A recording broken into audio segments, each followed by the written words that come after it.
I handed my father the DNA test results at his own funeral. My sister's face went from confident to frozen in exactly the time it took him to read the first line.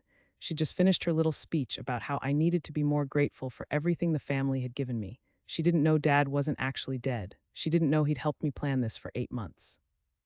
And she definitely didn't know the $620,000 inheritance she'd been counting on was about to disappear. Hello, everyone. Thank you for being here with me today. Let me know in the comments what you think about family loyalty, because after what you're about to hear, I genuinely want to know where the line is. My name is Victoria Lawson. I'm 42 years old. And the moment you just witnessed was the culmination of 3 years of lies, 14 months of investigation, and one very carefully orchestrated resurrection. To understand how we got there, I need to take you back to where it started, not to my childhood, because this isn't about old wounds. This started exactly 3 years and 4 months ago at my parents' anniversary party when I walked into the pool house and found my husband with his hand up my sister's dress. I met Robert Lawson when I was 28. He was 31, a junior partner at a commercial real estate firm, and exactly the kind of man my mother had always told me I should want: stable, ambitious, from a good family. We married 14 months later. I took his name because it mattered to him, and at the time I thought that's what compromise looked like. I worked in wealth management, started as an analyst, worked my way to senior portfolio manager by 35. I managed $470 million in assets for 18 clients. My base salary was $210,000. My bonuses over the past 7 years averaged another $190,000 annually. I'm telling you this not to brag, but because it matters. I wasn't some financially dependent wife. I had my own everything. My sister Melissa is 4 years younger than me. She's beautiful in that effortless way some people are: blonde and charming and completely unburdened by the need to prove herself. She married young, divorced at 29, and moved back into our parents' guest house. She worked part-time at a boutique our mother's friend owned, 22 hours a week. She made maybe $30,000 a year. Our parents subsidized everything else: her car, her trips, her entire lifestyle, and nobody ever questioned it because Melissa was the fun one, the spontaneous one, the one who made our mother laugh. I loved her. That's the part that still sits wrong in my chest. I genuinely loved my little sister. Our parents, Gerald and Patricia Harmon, lived in Westchester County in a house they bought in 1991 for $350,000. It's worth $2.4 million now. My father built a commercial construction company from nothing. He employed 47 people at peak. He sold the company in 2019 for $11 million after taxes and fees. He and my mother lived comfortably but not extravagantly. They traveled, they had the club membership, but they weren't flashy. My mother came from old Connecticut money that had mostly disappeared by the time she inherited, which left her with impeccable taste and a persistent anxiety about maintaining appearances. I was always the responsible one. The one who got good grades, picked a stable career, married appropriately. Melissa was the one who got away with things, forgot to pay her credit card bill, and Dad quietly handled it, wrecked her car, and somehow had a replacement the next week. I never resented it. Or I told myself I didn't. I thought that's just how families worked: different kids, different needs. Robert and I had been trying for a baby for 2 years when the affair started. 18 months of casual trying, 6 months of tracking and planning and clinic visits. It wasn't working. The fertility specialist said there was no clear reason. Sometimes it just takes time. The month before I found them together, we'd had our third failed IUI. I'd cried in the clinic bathroom for 20 minutes. Robert had been supportive in that distant way men sometimes are when they don't know what else to offer. He'd held my hand in the car, told me we'd figure it out. 2 weeks later, his hand was under my sister's skirt in my parents' pool house. I didn't scream, I didn't cry. I stood in the doorway for maybe 5 seconds. Melissa saw me first. She pulled back, adjusted her dress. She didn't look ashamed. She looked annoyed that I'd interrupted. Robert turned around. He had this expression I'd never seen before: not guilty, calculating, like he was running numbers on the least damaging response. "Vic," he said, just my name. Like I'd caught him checking his phone during dinner. "The caterer needs to know about the gluten-free situation," I said. My voice came out completely normal. "Mom sent me to find you." I turned and walked back to the main house. I found my mother near the bar, told her I had a migraine, and left. I drove home. I sat in our kitchen for 3 hours. I didn't call anyone. I didn't break anything. I just sat there and thought about the fact that my husband of 9 years had been touching my sister like he owned her, and my sister had let him, and neither of them had looked remotely concerned about destroying me. Robert came home around 11. He walked into the kitchen. I was still sitting there. "We should talk," he said. "Okay." He sat down across from me. "It's not what you think." "What do I think?" "That it's serious." "It's not. It was just, we've been under a lot of stress with the fertility stuff. You needed my sister. It's not about her specifically. It's just you've been so focused on getting pregnant. I felt like I didn't matter anymore unless I could give you that." I stared at him. "So you fucked my sister?" We haven't actually, it's not like that. We've just been talking. It got a little physical today, but we haven't. How long? What? How long have you been talking? He looked down. A few months. How many months is a few? Does it matter? How many, Robert? Since February. It was May, 3 months. 90 days of my husband and my sister doing whatever they'd been doing while I pumped myself full of hormones and cried in clinic bathrooms. I felt something shift in my chest, not breaking, hardening. I need time to think, I said. Of course, I understand. I'll sleep in the guest room. No, I said, you'll sleep here in our bed because if you don't, your mother will ask why at brunch on Sunday, and I'm not ready to answer that question yet. He looked relieved. Like I'd just given him permission to keep pretending. Okay, yeah, that makes sense. We went to bed. He fell asleep within 20 minutes. I lay there until 4 in the morning, staring at the ceiling, thinking about the fact that I just told my husband to sleep in our bed after catching him with my sister, and he looked grateful for the convenience. The next day was Sunday. We went to brunch at the club with his parents like we did every other week. Robert's mother, Diane, asked how the fertility treatments were going. I smiled and said we were staying hopeful. She patted my hand and said she was praying for us. Robert looked at his eggs Benedict. I looked at him looking at his eggs Benedict. I thought about my sister's dress bunched around her hips. I ate my entire meal. I laughed at Diane's story about her book club. I ordered dessert. If you've ever had to perform normalcy while your entire life is falling apart behind your teeth, you know exactly what that hour and a half felt like. Monday morning, I called my friend Catherine Stone. We went to college together. She became a family law attorney, divorce, custody, asset division. She'd built a reputation for being ruthless on behalf of her clients. We'd stayed close, lunch every few months, occasional texts. She knew Robert casually. She'd been to our house for a dinner party the previous fall. I need an hour of your time, I said, off the clock as a friend. When? Today, if possible. 4:30, my office. I met her at 4:30. Her office was in Stamford, 14th floor, corner view. She had her own practice, 3 junior associates. Her rate was $650 an hour. I'd helped her invest her first big settlement bonus 7 years earlier. She'd turned $300,000 into $1.2 million. I sat down. She closed the door. Robert's having an affair, I said. Shit, Vic, I'm sorry. With my sister. Catherine's face did something complicated. Melissa, I only have one sister. Jesus Christ. She sat back. Okay, tell me everything. I told her. The pool house, the 3 months, the conversation in the kitchen, the brunch with his parents. She took notes. She asked specific questions. How long had we been married? Whose name was on the house? What accounts were joint? What my salary was? What his was? Whether we had a prenup. We didn't have a prenup. Robert had made $87,000 when we got married. I'd made $92,000. Neither of us had assets worth protecting. Now the house was worth $900,000. We had $412,000 in combined retirement accounts, $208,000 in savings. We'd built it together, 50-50 state, community property. If you file for divorce, you're looking at a pretty straightforward division, Catherine said. House sells, you split the proceeds. Retirement accounts divide, savings split. You'd each walk away with roughly $600,000 in liquid assets plus your own retirement accounts. Given his infidelity and the fact that it's your sister, a judge would likely be sympathetic, but New York is no fault. The affair doesn't actually impact the financial settlement unless you can prove he was spending marital assets on her. What if he was? Was he? I don't know yet. Catherine looked at me for a long moment. What are you thinking? I'm thinking I need to know everything before I make any decisions. You want to investigate first. Yes, that's smart. Give yourself time to make sure you're not missing anything. Do you have access to bank statements? We have joint accounts, but he also has accounts in his own name from before we married. I never looked at them. It didn't seem necessary. You should look now. How? Does he leave his laptop at home? Sometimes. Does he use the same password for everything? I thought about it. Probably. Catherine leaned forward. I'm not telling you to do anything illegal. I'm telling you that information is power. If you're going to blow up your life, make sure you know exactly what you're blowing up.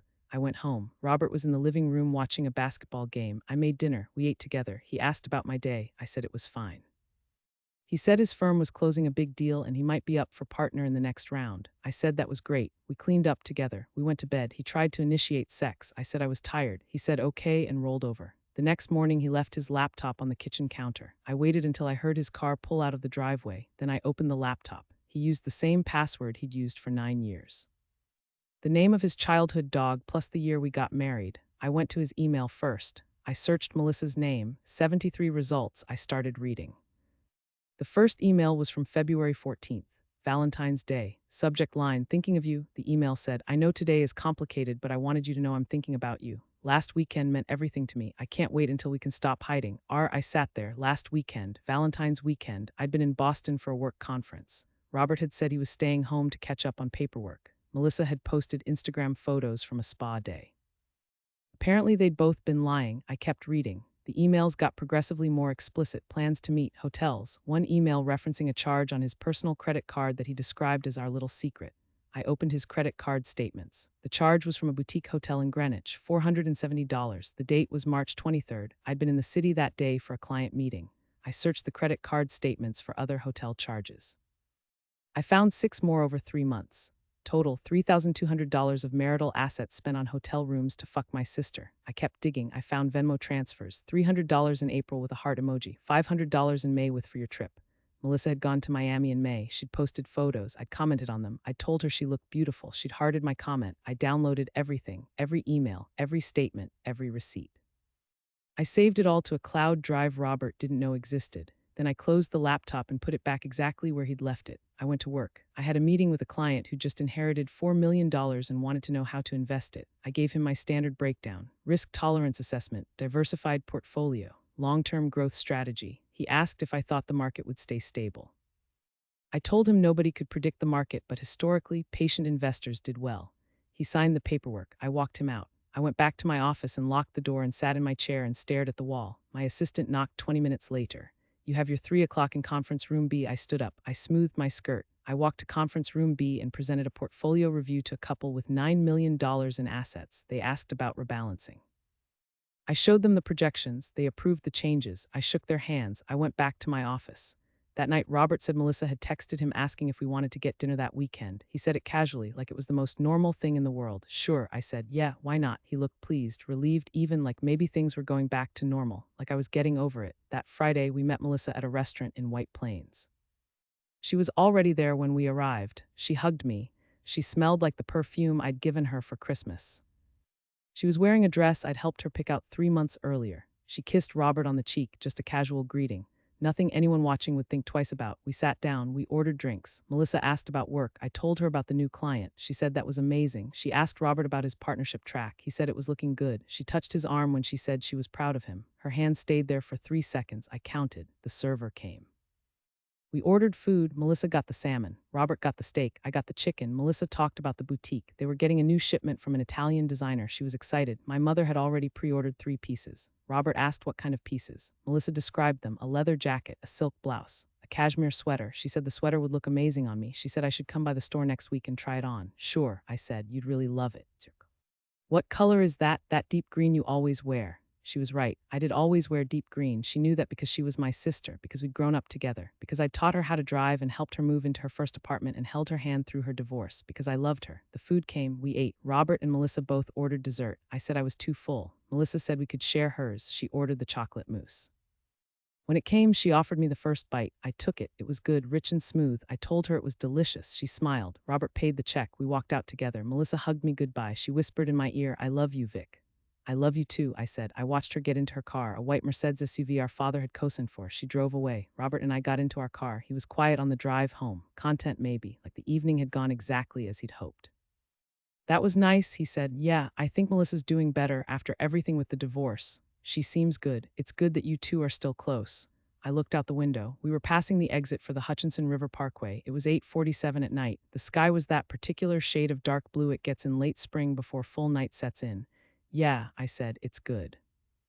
If you've ever sat across from someone you love while they lied to your face, and you lied right back because you were building something they couldn't see yet, you know exactly what kind of strength that takes. The dinner was a test. I needed to know if they could look me in the eye while continuing the affair. They could. They did. That told me everything I needed to know about what kind of people I was dealing with. The affair continued. I know because I kept monitoring Robert's email and credit card statements. Hotels in Greenwich and Stamford. One weekend trip to the Berkshires when I was in Chicago for a conference. Venmo transfers that added up to $3,700 over the next 2 months. The emails got bolder, references to leaving me, plans for after the divorce. Melissa wanted to travel. Robert said once the partnership came through, they could do whatever they wanted. I documented everything, every charge, every email, every receipt. Catherine told me to keep a log with dates and amounts. I created a spreadsheet. It was oddly soothing, watching the numbers add up, watching the evidence pile up, turning my rage into data. In July, Robert made partner. His base salary went from $140,000 to $225,000. His bonus structure changed. He'd get a percentage of deals he brought in. The firm threw him a party. My parents came. Melissa came. Robert's parents came. Everyone congratulated him. My mother told me I must be so proud. I said I was. Melissa raised her glass in a toast. She said Robert was one of the hardest working people she knew and he deserved every bit of his success. Robert looked at her when she said it, just for a second, but I saw it. After the party, my mother pulled me aside. Look tired, sweetheart. I've been working a lot. You're not pregnant, are you? No, Mom. I just thought maybe with Robert's promotion, you might have decided to start trying again. We haven't stopped trying, but you're not doing the treatments anymore. I'd canceled our next IUI appointment in June. I told the clinic we were taking a break. I hadn't told Robert. He hadn't asked. We're just letting it happen naturally for a while, I said. That's probably smart, less pressure. She touched my arm. You know, Melissa was saying she thinks Robert seems happier lately. She said he must be excited about the partnership. I looked at my mother. She was 68 years old. She'd been married to my father for 43 years. She played bridge on Tuesdays. She volunteered at the hospital gift shop on Thursdays. She had a standing hair appointment every other Saturday at 10 in the morning. She wore her pearls to church. She believed in thank you notes and proper table settings and the importance of maintaining family harmony. I'm sure that's it, I said. In August, my father called me. He wanted to talk about estate planning. He and my mother were updating their wills. They wanted to make sure everything was in order. Could I meet him for lunch? We met at his club. He ordered the Cobb salad. I ordered the same. He asked about work. I told him about my clients. He asked about Robert. I said the partnership was going well. He asked about grandchildren. I said we were still trying. He said Patricia was getting anxious. All her friends had grandchildren. I said I understood, but these things took time. I know, sweetheart, I'm not trying to pressure you. Your mother just worries. I know, she thinks you work too much. I like my work. I know you do, you're good at it. You always were good with numbers. He paused. I wanted to talk to you about the will. Okay, your mother and I are splitting everything 50-50 between you and Melissa. House, the investments, everything. It comes out to about $620,000 each after estate taxes and settling the mortgage. $620,000, the same number from the thumbnail hook. This was the inheritance Melissa would be expecting. That sounds fair, I said. We thought about doing it differently. You've always been more financially stable. We thought maybe Melissa needed more security, but Patricia convinced me that wouldn't be right. You're both our daughters. Equal is equal. I appreciate that, Dad. There's one thing though, the house. We've talked about it, and we think Melissa should have the option to buy you out of your half if she wants to stay there. At fair market value, of course. We just know she's been struggling since the divorce and having a stable place, the guest house. Well, the main house. We thought she might want to raise a family there eventually. It's a good house for children. I set my fork down very carefully. Melissa doesn't have children. Not yet, but she's young. She has time. She's 38, Dad. Exactly. Plenty of time. He reached across the table and squeezed my hand. You'll have children too, sweetheart. I know it. You and Robert will figure it out. I looked at my father's hand on mine. He had age spots now. His wedding ring was loose. He'd lost weight since selling the company. Retirement didn't suit him. He played golf 3 times a week and complained about his handicap. He took my mother on cruises. They were planning one to Alaska in September. Thanks, Dad. Of course, you're my girl. We finished lunch. He paid. We walked out together. He hugged me goodbye in the parking lot. He smelled like the same cologne he'd worn my entire life, Arami's. He'd been wearing it since before I was born. I sat in my car for 10 minutes after he drove away. Equal is equal. Except Melissa gets the option to buy the house. Except Melissa gets the assumption that she'll have children to raise there. Except Melissa gets everyone's sympathy for her divorce while I get asked why I'm not pregnant yet. I went back to work. I had a 2 o'clock meeting with a new client, a woman who just divorced her husband of 23 years. She had $800,000 from the settlement. She wanted to make sure she never had to depend on anyone again. I built her a portfolio. Conservative enough to preserve capital, aggressive enough to grow, I walked her through every decision. She cried when she signed the paperwork, not sad crying, relief crying. Thank you, she said. I feel like I can breathe for the first time in years. I thought about that conversation for weeks afterward. In September, things escalated. Robert started coming home later, 11 midnight. He said the new partnership meant more responsibility, more client dinners, more late nights at the office. I didn't argue. I tracked his location on his phone, find my iPhone. We'd set it up years ago for safety. He'd forgotten it was active. He wasn't at the office. He was at Melissa's guest house 3 nights a week, sometimes 4. He'd arrive around 8:30, leave around 11. Sometimes he'd stay until 1 or 2 in the morning. I took screenshots. I logged the dates and times. I added them to my spreadsheet. One Wednesday in late September, I drove to my parents' house.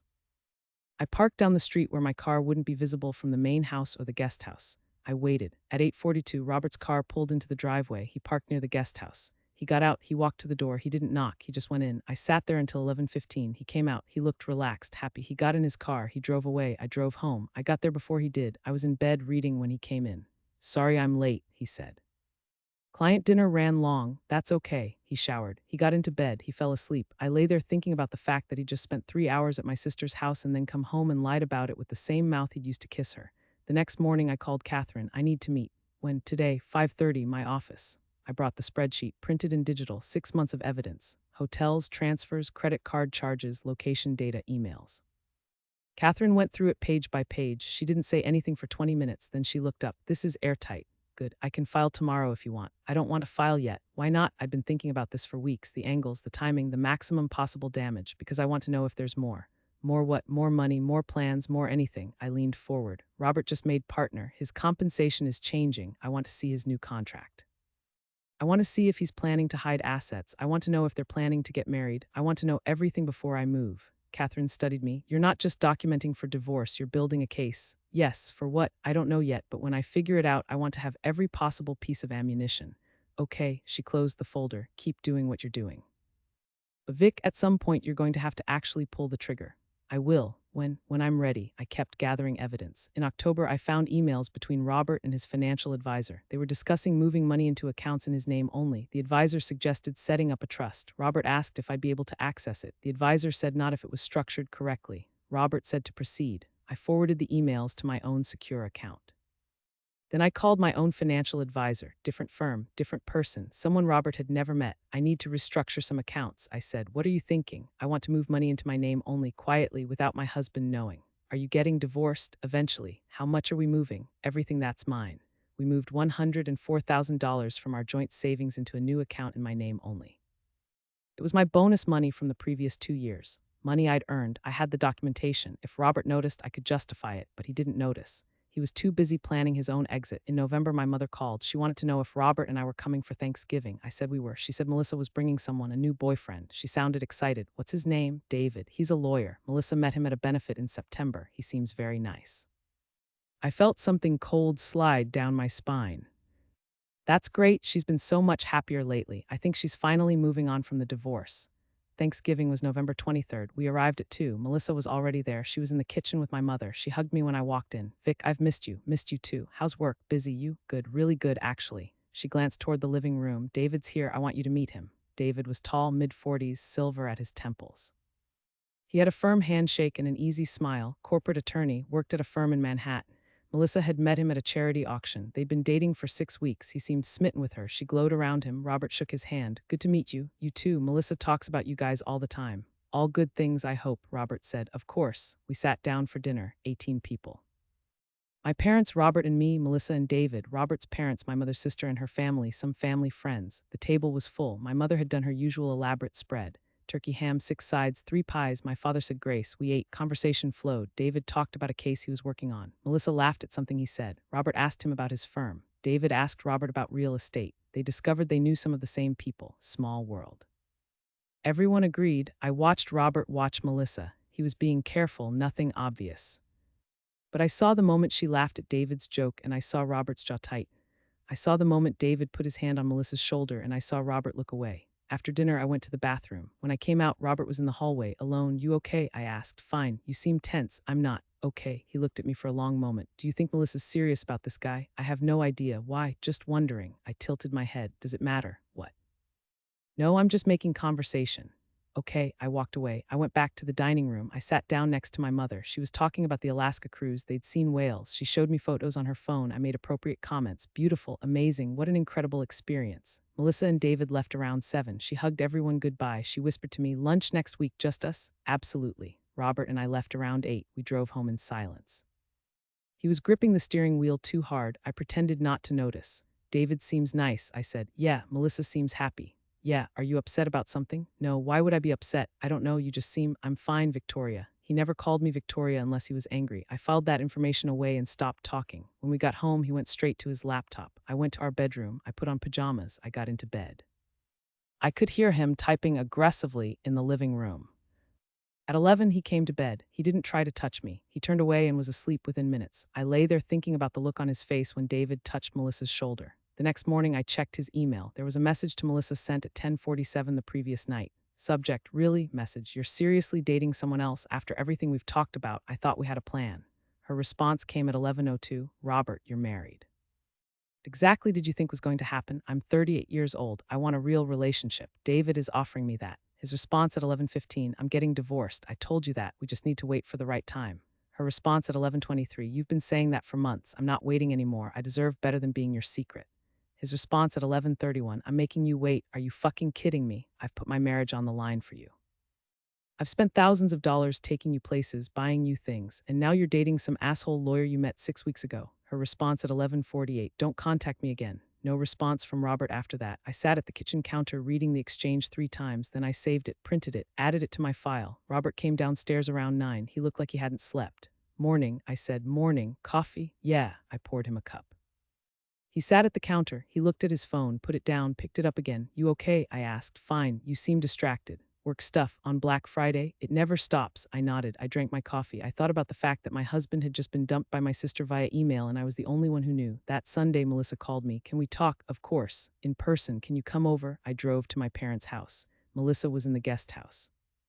She looked like she'd been crying. What's wrong? I asked. I did something stupid. Okay, I was seeing someone. It's over now, but I shouldn't have been seeing him in the first place. I sat down on her couch. Who was it? She looked at me. Her eyes were red. She was picking at her cuticles. I can't tell you. Why not? Because you'll hate me. Mel, I could never hate you. She laughed. It sounded bitter. You say that now. Was he married? Yes. Okay. That's not great, but you're not the first person to make that mistake. It's worse than that. How? She started crying, full ugly crying. I'm a terrible person, Vic. I'm a terrible sister. I felt my heart start to pound. This was it. She was going to confess. I didn't have to catch her. She was going to tell me herself. Melissa, whatever it is, you can tell me. I can't. You can. I'm your sister. I love you no matter what. She looked at me, tears streaming down her face. Mascara everywhere. She opened her mouth. Then she closed it, then she shook her head. I can't, I'm sorry, I just can't. She didn't tell me. She chickened out. I sat there for another 20 minutes while she cried and apologized without specifics. Then I hugged her and told her everything would be okay and drove home. I almost laughed in the car. She'd been so close. She wanted to confess, but she couldn't quite do it, because on some level she knew that if she said it out loud, it became real, and real had consequences. That evening my father called. Victoria, I need to talk to you about something. What's wrong? Nothing's wrong. Can you come by tomorrow? Alone? Sure. Is mom okay? Your mother's fine. This is about something else. I met him the next day at his house. My mother was at her bridge game. We sat in his study. He looked uncomfortable. What's going on, Dad? I'm going to ask you something and I need you to be honest with me. Okay. Is Robert having an affair? I went very still. Why would you ask that? Your mother and I had dinner with Diane and Thomas last week. Diane mentioned she thought Robert seemed distant lately. She asked if everything was okay with you too. Your mother said she'd noticed the same thing. Then Melissa said something at Thanksgiving that made me wonder. What did Melissa say? She said Robert seemed unhappy. She thought maybe you two were having problems. I stared at him. Melissa had said that to our parents while fucking my husband. Fine, Dad. Are you sure? I'm sure. He studied my face. You tell me if something was wrong. Of course, he nodded slowly. Okay, I want you to know that if anything happens, your mother and I are here for you, whatever you need. I know, thank you. I drove home. I called Catherine from the car. My father just asked me if Robert is having an affair. What did you say? I said no. Why? Because I'm not ready yet. Vic, how much longer are you going to wait? I don't know. But I need you to do something for me. What? I need you to find out everything you can about how to challenge a will. There was a pause. Your parents' will? Yes. Why? Because I just found out Melissa's been talking to them about my marriage while sleeping with my husband, and I think she's positioning herself to look like the stable one, the one who deserves more. You think they're going to change the will? I don't know, but I want to be ready if they do. Catherine was quiet for a moment. Estate litigation is complicated and expensive. I don't care. It could take years. I said I don't care. Okay, I'll start researching. That was November. December was a blur. Robert withdrew further. He stayed late at work more often. His location data showed he wasn't going to Melissa's anymore, but he wasn't at the office either. Bars, restaurants, one night at a hotel in Stamford. Alone, as far as I could tell, we had sex twice in December. Both times he was distant, mechanical. Afterward, he'd roll over and fall asleep without speaking. Christmas with our families was strained. Melissa brought David again. They'd been dating for 3 months. He was talking about meeting her friends. My mother was delighted. Finally, Melissa was settling down with someone appropriate. Robert got drunk at Christmas dinner, not sloppy drunk, but I could tell he laughed too loud at my uncle's jokes. Monopolized David, asking him increasingly pointed questions about his practice, his billable hours, his partnership track. David answered politely. Melissa kept giving Robert strange looks. After dinner, Melissa pulled me aside. What's wrong with Robert? What do you mean? He's being weird. He's had a stressful year. Is everything okay with you guys? I looked at my sister. She was wearing a red dress. David had given her a necklace for Christmas, diamond pendant. She kept touching it. Everything's fine. Are you sure? Because, Melissa, I said we're fine. She backed off, but I saw her watching Robert for the rest of the evening. In January, my mother called. She wanted to have lunch, just the two of us. We met at her club. I need to talk to you about your father, she said. My stomach dropped. Is he sick? No, nothing like that. She paused. He wants to change the will. There it was. Why? He thinks Melissa needs more security with her divorce and everything. Wants to give her 60% and you 40%. $468,000 to Melissa, $372,000 to me, a difference of $96,000. What do you think about that? I asked. I think it's ridiculous. You're both my daughters, equal is equal. Did you tell him that? I've been telling him that for 2 weeks. He won't listen. He says you have Robert's income to rely on and Melissa doesn't have that security. I took a sip of water. And Melissa knows about this. He mentioned it to her. She said she doesn't want special treatment, but she wouldn't turn it down if he insisted. Of course she wouldn't. What do you want me to do? I asked. Talk to him. He respects you. He'll listen to you. I called my father that evening. We met for coffee the next day. Mom told me about the will. I said, I figured she would. I don't think you should change it. Victoria, you don't need the money the way Melissa does. It's not about need, Dad. It's about fairness. Life isn't always fair. No, it's not, but our will should be, he sighed. You've always been the strong one. You've always figured things out. Melissa struggles more. She needs help. Have you considered that maybe if you stop helping her, she'll stop struggling? He looked at me like I'd slapped him. That's cruel. It's not cruel, it's honest. Melissa has made her choices. She's an adult. Giving her more money isn't going to fix whatever she thinks is broken in her life. I just want her to be okay. And what about me? Do you want me to be okay? Of course I do. Then treat us equally. That's all I'm asking. He was quiet for a long time, then he nodded. You're right. I'll tell your mother the will stays as is. Thank you. I should have felt relieved, but all I felt was tired. In February, something changed. I came home from work to find Robert packing a suitcase. What are you doing? I asked. I need some space. What does that mean? It means I'm staying at a hotel for a few days. Why? Because I can't do this anymore, Victoria. Do what? This, he gestured between us. Pretend we're fine, pretend we're happy. We haven't been happy in over a year. And whose fault is that? He stopped packing, looked at me. What's that supposed to mean? This was my moment. I could say it. I could tell him I knew everything, but something stopped me. This wasn't the right time. This wasn't the right way. Nothing, I said. If you need space, take space. He looked surprised. You're not going to fight me on this? Would it make a difference? Probably not. Then take your space. He finished packing. He walked out. I heard his car start. I heard him drive away. Then I called Catherine. He just left. Are you okay? I'm fine. Need you to do something. What? I need you to file a motion to freeze all our assets. Vic, if you do that, he'll know you're planning to divorce him. I don't care anymore. I'm done waiting. I want to move. Okay, give me 24 hours. The next day, Catherine filed. The day after that, Robert got served at his office. He called me at 4:15 screaming, You froze our assets. What the fuck, Victoria? You moved out. I'm protecting myself. I said I needed space, not a divorce. Then you should have been more specific. This is insane. I can't believe you're doing this. Believe it. He hung up. Catherine filed the divorce petition 3 days later. The grounds were adultery. We submitted the emails, the credit card statements, the hotel receipts, the location data, all of it. Robert's attorney called Catherine 2 weeks later. They wanted to settle. Robert would agree to a 50-50 split of everything if we kept the adultery allegations out of the public record. What do you think? Catherine asked me, how much are we talking about? Based on current assets, you'd walk away with about $615,000 plus your retirement accounts. I thought about it. That was fair. That was what I'd be entitled to anyway, but it meant letting Robert off easy. It meant no public record of what he'd done. Tell them no, I said. Vic, I said no. I want it on the record. I want everyone to know what he did. It's going to cost you legal fees. This could drag out for months. I don't care. The divorce took 11 months. We went to trial. The evidence was presented. Robert's attorney tried to argue that I'd violated his privacy by accessing his email and credit cards. The judge shut that down. Joint accounts meant joint access. The emails spoke for themselves. The judge awarded me 52% of the marital assets. Not a huge difference, but enough to prove a point. Robert was ordered to pay my legal fees. Total $68,000. The final judgment came through in January of the following year, almost 3 full years after I'd found them in the pool house. But here's the thing nobody knew. While the divorce was happening, something else was happening too. My father had a heart attack in June. He survived, but it scared him. He and my mother sat down with their estate attorney. They updated everything, health directives, powers of attorney, the will. I found out about the will change in August. From my parents, from Melissa, she called me crying. Dad changed the will. Okay, he's giving you 65%, me 35. Why? He said you've been through enough with the divorce. He wants to make sure you're taken care of. $620,000 split 65-35, $403,000 to me, $217,000 to Melissa. I'm sorry, Mel. It's not your fault. It's just I thought we were equal. So did I. She hung up. I sat there thinking about the fact that my father had done exactly what I'd argued against. He'd made it unequal, except this time it was in my favor. I should have felt vindicated. I didn't. I felt nothing. In September, my father's health declined again. Another heart attack. This one was massive. He was in the hospital for 3 weeks. The doctors said his heart was failing. They gave him 6 months, maybe less. He came home in October. Hospice care. My mother was devastated. Melissa and I took turns staying with them. We didn't talk much during those visits. We'd sit in separate rooms. We'd avoid each other's eyes. Robert called me once during this time, November. He said he'd heard about my father. He said he was sorry. He asked if there was anything he could do. No, I said. Vic, I know things ended badly between us, but I did love your father. He was always good to me. Then you should have thought about that before you fucked my sister. I hung up. My father died on February 9th, peacefully at home with my mother holding his hand. Melissa and I were both there. We sat on opposite sides of his bed. We watched him take his last breath. My mother sobbed. Melissa held her. I stood there feeling like I was watching it all from very far away. The funeral was planned for February 14th, Valentine's Day. The irony wasn't lost on me. The morning of the funeral, I woke up at 5. I couldn't sleep. I got up. I made coffee.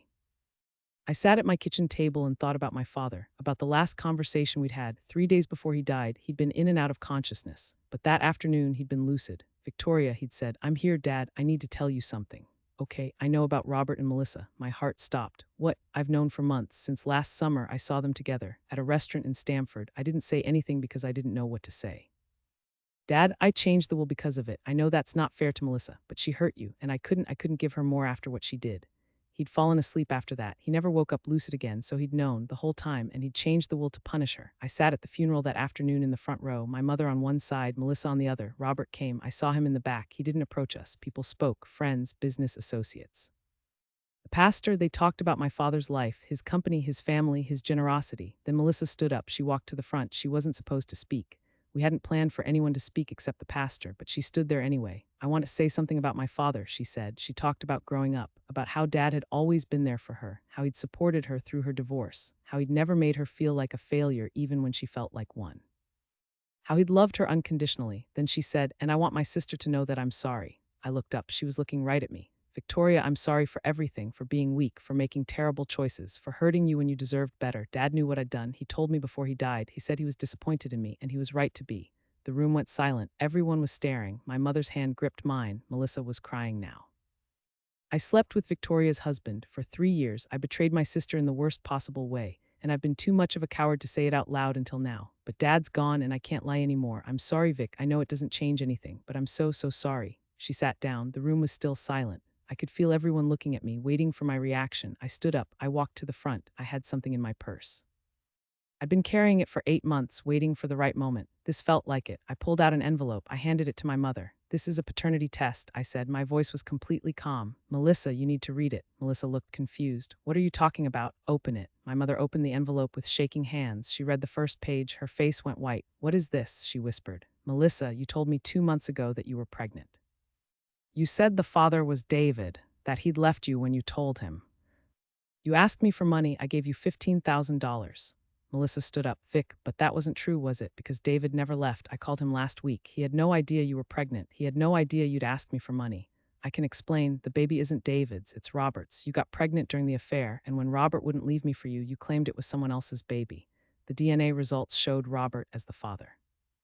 99.9% probability. Melissa was crying, full sobs now. How did you? You came to me for money. You were desperate. You let me come to one of your doctor's appointments. You went to the bathroom. I took a swab from your water bottle. I had it tested against Robert's DNA. I got his from a toothbrush he left at what was our house. My mother stood up. She looked at Melissa. Is this true? Melissa couldn't speak. She just nodded. And the money. Needed it for I was going to. You were going to what, Melissa? Get rid of my grandchild. I didn't know what else to do. My mother's face did something I'd never seen before, pure rage. Get out, she said. Mom, get out of this funeral. Get out of my house. Get out of my life. Melissa looked at me. Vic, please, you wanted to confess at Dad's funeral, I said. You wanted sympathy. You wanted forgiveness. But here's the thing, Mel. Dad already knew, and he changed the will. You're not getting 65%. You're not even getting 50%, you're getting 35%, 403,000 to me, 217,000 to you, except actually you're not getting that either. What? I pulled out another envelope. This is a new will. Dad signed it 3 days before he died. He was lucid. I have witnesses, the hospice nurse, his attorney. Mom was there too. I handed it to my mother. She opened it. She read. Her hand went to her mouth. The new will leaves everything to me, I said. Every single dollar, the house, the investments, all of it, because Dad knew what you'd done and he wanted to make sure you never profited from it. That wasn't entirely true. Dad hadn't changed the will again, but I had. The morning of the funeral, I'd spent 8 months working with Catherine and a forensic document specialist. We'd created a perfect copy of my father's signature. We'd had it witnessed by people I'd paid. We'd filed it that morning before the funeral. It was fraud, it was illegal, but it was also perfect. Melissa collapsed. My mother caught her, but she wasn't comforting her. She was just keeping her upright. You don't have a father anymore, my mother said to Melissa, and you don't have a mother, and you certainly don't have a sister. You have nothing. She let go. Melissa crumpled to the floor. I looked around the room. Everyone was staring. Robert in the back had his head in his hands. My mother was standing rigid. Melissa was sobbing on the floor, and I felt nothing. No, that's not true. I felt one thing: relief. The will was contested, of course. Melissa hired an attorney. They fought it for 14 months, but the signature was perfect. The witnesses held up under questioning. The hospice nurse confirmed Dad had been lucid. His attorney confirmed he'd come to the house. The judge ruled in my favor. I got everything: $620,000, the house, all of it. Melissa got nothing. My mother cut her off completely. No more guest house, no more car payments, no more safety net. Robert never contacted me again after the funeral. I heard through mutual acquaintances that he'd moved to Philadelphia. New firm, new life. He married someone else 2 years later. I saw the announcement on LinkedIn. I didn't feel anything. Melissa had the baby, a girl. She named her Grace. I know because my mother told me during one of our last conversations before she died. Had pancreatic cancer, diagnosed 8 months after Dad's funeral. She lasted 6 months. Before she died, she asked me to forgive Melissa. I said no. She's your sister, Mom said. She was in hospice by then, the same hospice Dad had used, different room. She was my sister. Victoria, please, I don't want to die knowing you two will never speak again. Then don't think about it, Mom. Think about something else. She looked at me. Her eyes were still sharp even though her body was failing. You've become hard, I've become strong. There's a difference.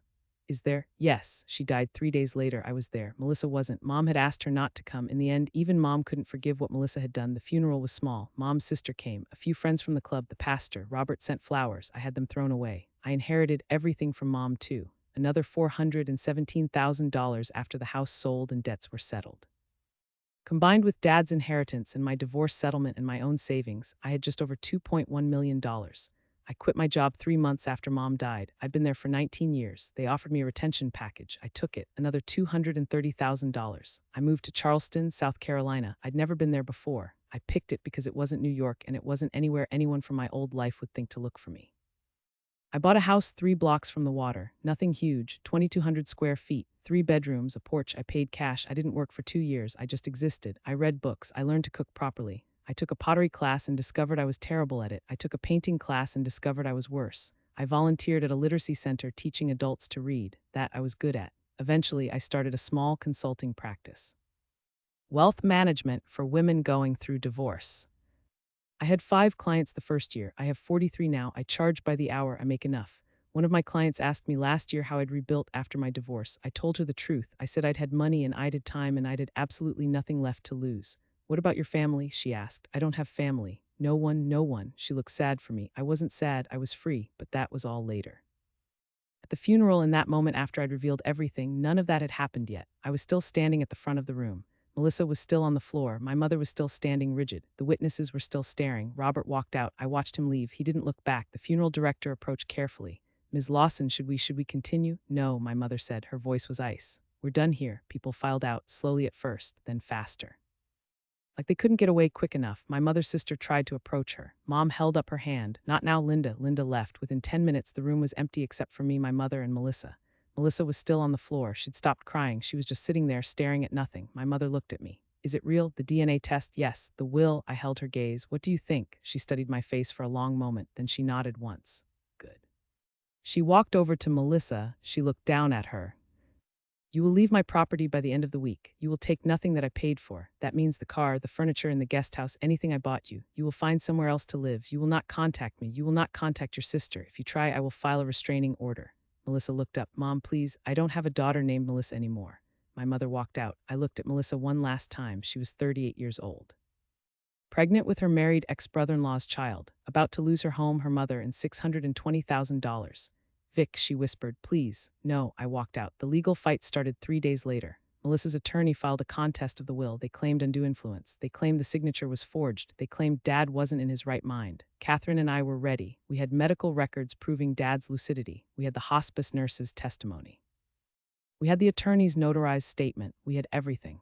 The hearing was set for 8 months later. Discovery took 6 months. Depositions, document requests, expert witnesses. Melissa's attorney hired a handwriting expert. We hired 2. The experts disagreed. Melissa said the signature was forged. Ours said it was authentic. It came down to who the judge believed, but before we got to trial, something happened. Melissa went into premature labor, 32 weeks. The baby was born in April. Grace Marie Harmon, 4 pounds 6 ounces. She was in the NICU for 3 weeks. Robert showed up at the hospital. I know because Melissa's attorney mentioned it in a deposition. Robert had demanded a DNA test. The test confirmed what we already knew. Grace was his. Robert filed for custody, full custody. He claimed Melissa was unstable, financially irresponsible. He presented evidence of the money she'd borrowed from me under false pretenses. He presented evidence of her affair.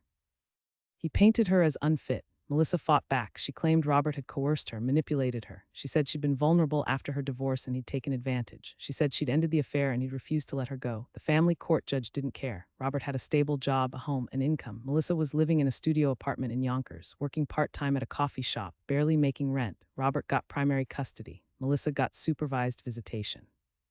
Twice a month, 2 hours each visit.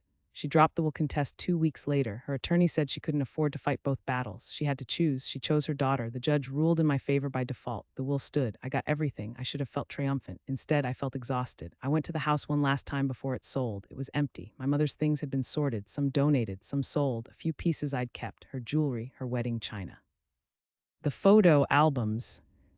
I walked through the rooms, the kitchen where I'd had breakfast every Sunday morning for 18 years, the living room where we'd opened Christmas presents, the dining room where we'd had Thanksgiving dinner. The pool house was locked. I didn't have the key anymore. I didn't need to see it anyway. I knew what it looked like. I stood in the driveway for a long time, then I got in my car and drove away. 3 weeks later, the house sold, $1.9 million. After the mortgage payoff and agent fees and closing costs, I netted $1.6 million. Combined with the rest of Dad's estate, I walked away with $2.2 million.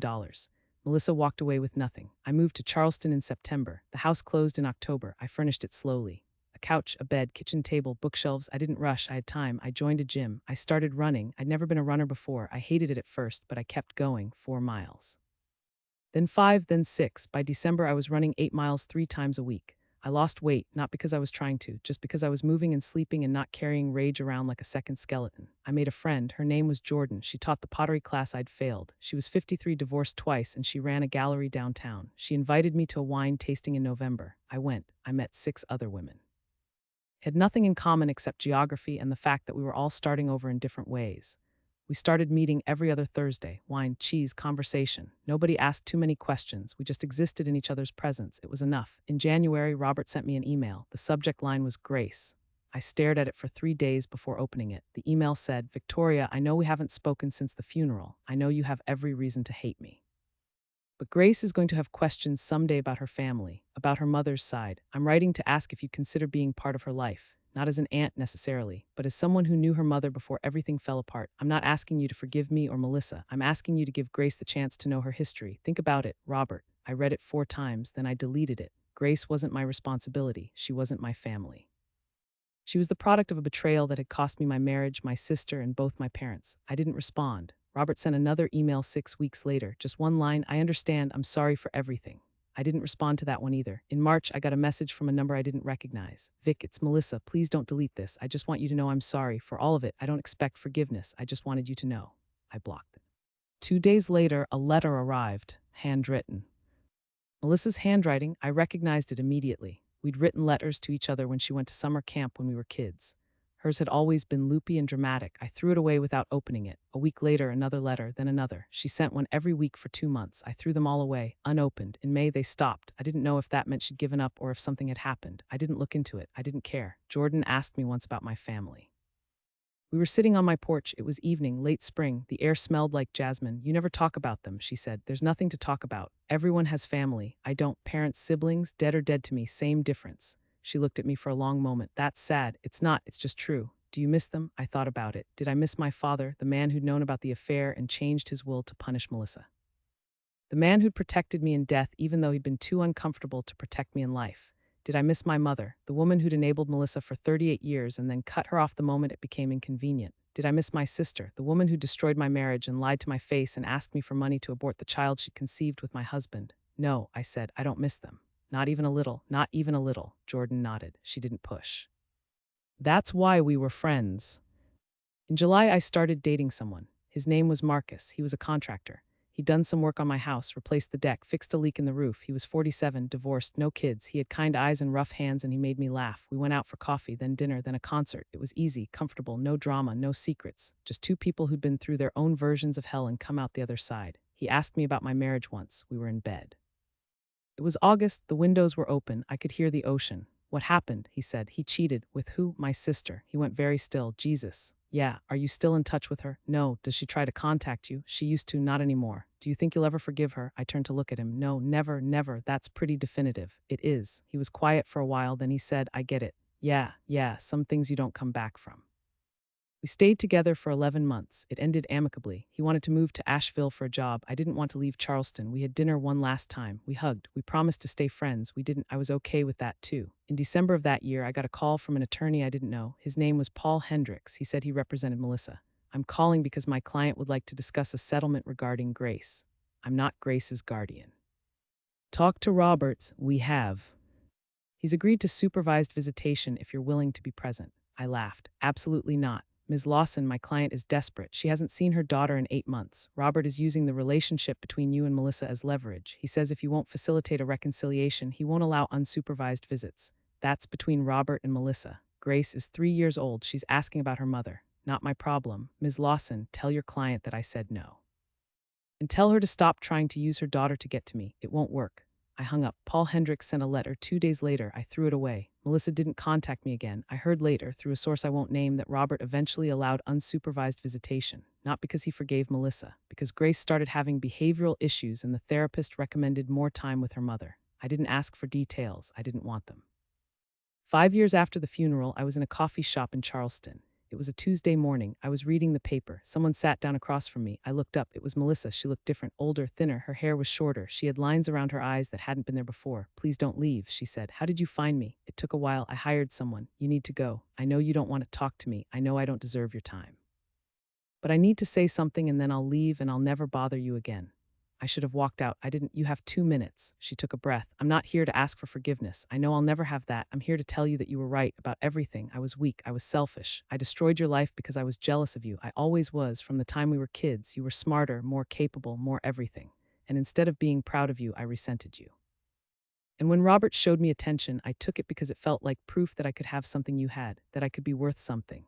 She was crying. I wasn't. I lost everything, she continued. My family, my home, my daughter. I see Grace twice a month for 4 hours. She barely knows me. She calls Robert's new wife Mama. She calls me Melissa, and I deserve that. I deserve all of it, but I need you to know that I'm sorry, not because I want anything from you. Not because I think it'll change anything, just because it's true.